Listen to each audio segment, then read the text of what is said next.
welcome back. I'm Tedward, and today, thanks to Bond Group, I'm very excited to say that we are driving a BMW Z8. I have wanted to drive the Z8 for as long as it has existed, and it is one of the most beautiful roadsters ever built. And it was built to commemorate one of the most, or probably the most beautiful BMW ever built, the 507. And this is one of those really wild times when a sort of regressive period correct style of the 50s and 60s worked. This looks so good. It really does the retro thing well. It is powered by a wonderfully familiar V8, the S62, also used in the iconic E39 M5, which I own. So I've always wanted to know, what does my M5 powertrain feel like in a lighter roadster? This weighs 3,500 pounds, so it's about 500 pounds off of that M5. So when we get out on the road, we'll see if it feels a little more zippy. Of course, it's rear-wheel drive, making about 394 horsepower, and when we get under the hood, it just looks so abundantly familiar. But the proportions of this car are fantastic, and the beauty is you could get a similar style car at the time for a heck of a lot cheaper. This cost 128 grand in 2001, let's say, and the Z3 would have been a suitable, cool alternative despite not being nearly as iconic as this. Now, BMW did their marketing well when the Z8 came out because it was in a time where they were making BMW films. If you've never seen the Madonna M5 video, I highly recommend searching that after this video. But they also used this Z8 in, well, not this one, but a Z8 in a James Bond film. What better way to make your car seem cool, mysterious, opulent, and gentlemanly than giving it to James Bond? Okay, so first, let's just talk about style. Up front, this is incredible. I love the way they did these long kidney grills. They look fantastic with the fogs in there. These beautiful headlights with the washers. Everything just comes together so nicely. And there's not a single angle of this car that you don't want to look twice at because there's details. It looks very voluptuous and rounded, but there's always a hook, whether it's this great side grille with the integrated blinker. That was a big deal back in the day.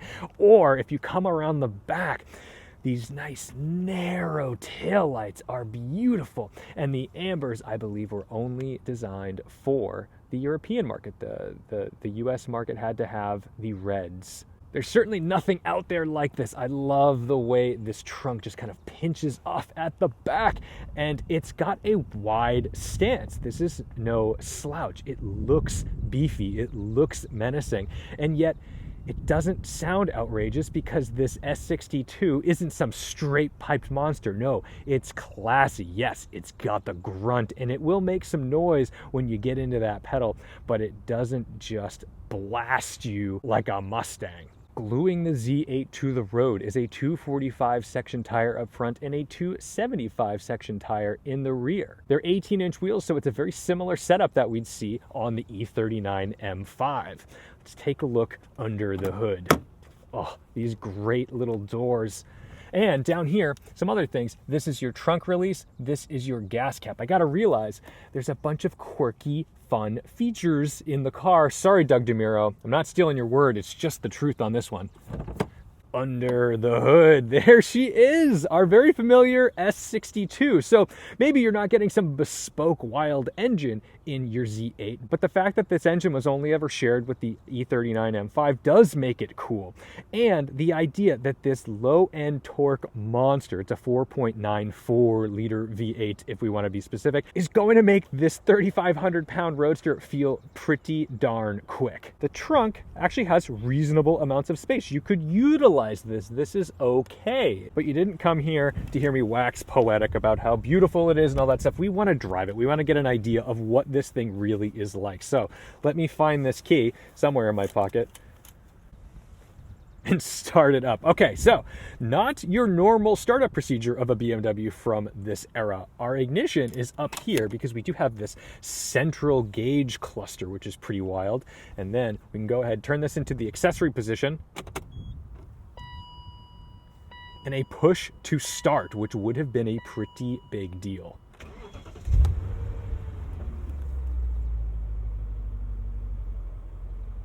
That sounds very familiar and smooth. This one has just shy of 14,000 miles. So it's kind of fun to drive what feels to be a fresh S62. All kinds of beeps telling me that my seatbelt is off, blah, blah, blah. But inside, they've done such a cool job of packaging everything well. So they didn't just throw at it all of the standard switchgear. Sure, we've got familiar gauges, but they've hidden the radio. They've put the DSC button and the TPS or TPMS button over here. There's a fun little screen there. And then sport button, our hazards, lock, and our roof button all right here. The roof goes down so darn quick. I'm gonna put that in here right now.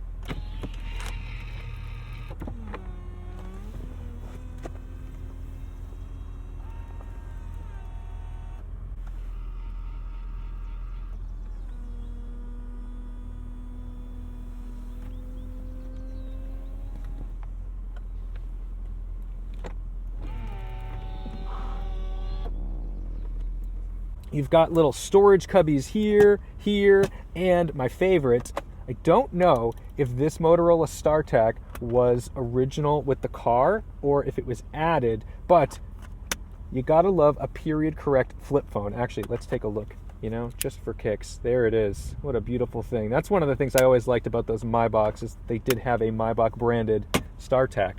One of my favorite features of the Z8, which is a really weird little thing, but you'll notice I've only got one window switch over here.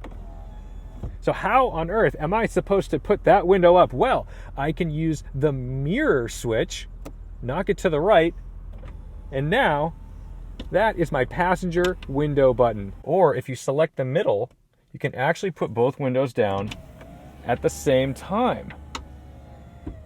Even the seat heaters get a clever little position down here out of the way. Not that you'd be driving this in the winter, I'd assume, but anyway, let's go for a drive. We've got a 6-speed manual transmission, very familiar to the E39 M5 in feel and style, and our handbrake.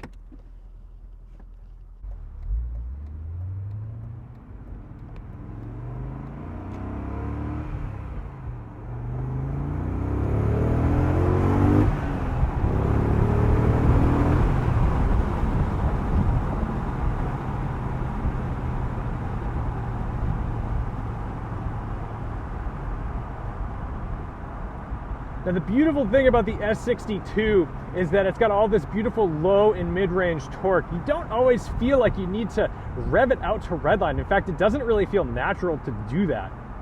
That, for me, would be reserved for like 3rd and 4th gear pulls on the highway. It has so much grunt that you can just get into it and it'll go.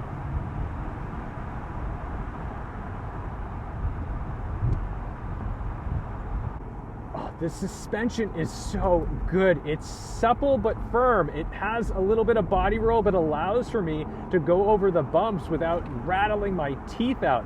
These were the days, man, and in that regard, I have to say, this feels a lot like an E39 M5.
there's a sensation that the Z8 is substantial. And that's one of the reasons why I love the E39 M5. It felt like a big, heavy, solid car that for some reason could still dance around a racetrack. And despite this weighing 500 pounds less, it really does evoke a similar vibe. The drivetrain, the powertrain, it doesn't feel like it's some race version of that. It just feels like it's been plucked out of the M5 and popped into the Z8. Very familiar to anyone who's driven one of those cars. And even the steering feels really familiar. Everything about this car is like if my M5 were topless, if I just made it into a Roadster. And that's okay, because you're taking one of the most iconic driving and beloved cars of all time and making it into a beautiful Roadster. Why not? The difference is this just feels a bit more responsive, a bit happier to change direction, and a bit more eager to get off the line without an abundance of wheel spin.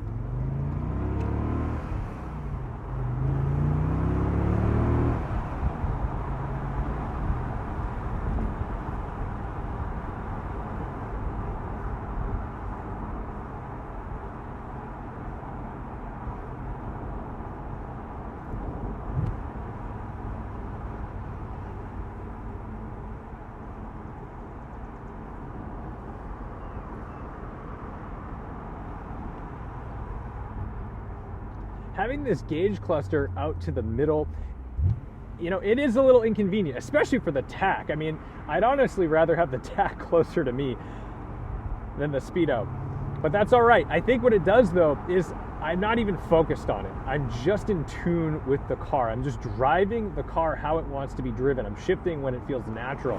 And the painted dashboard, very evocative of the 60s, it's a little distracting just because, especially in the sunlight right now, it's glaring back at me, all kinds of reflections, but it's not so bad that it's, you know, unacceptable. It actually just makes me feel like I'm in something very special.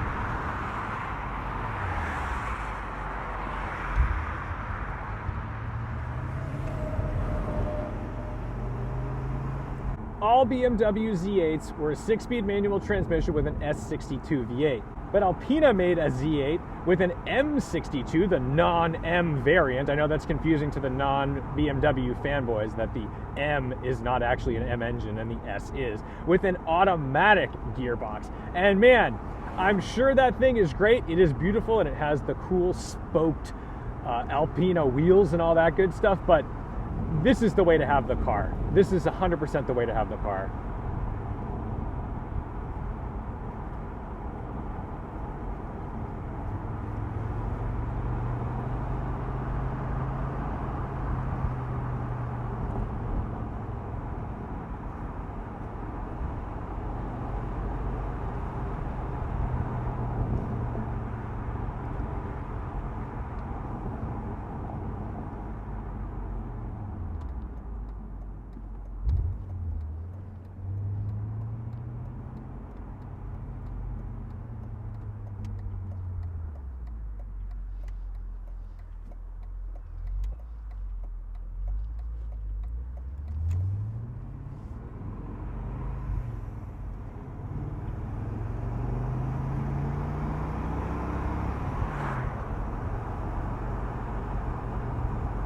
These seats are fantastic. They're so fantastic, in fact, that I wish I could put them in my M5. I want these seats. They're supportive. They've got a bit of side bolstering to them. They're comfortable. The leather used in this car is so supple and beautiful.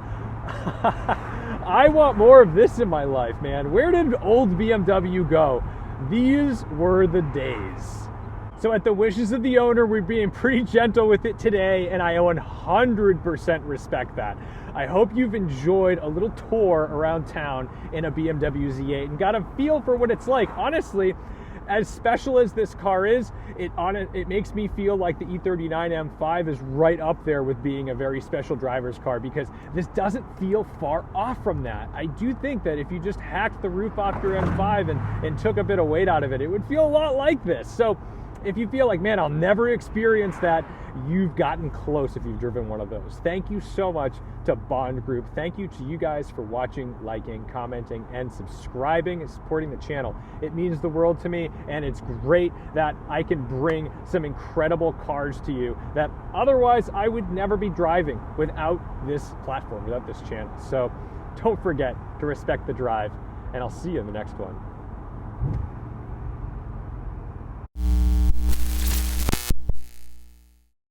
Oh, check out the yellow Z3. That's wild.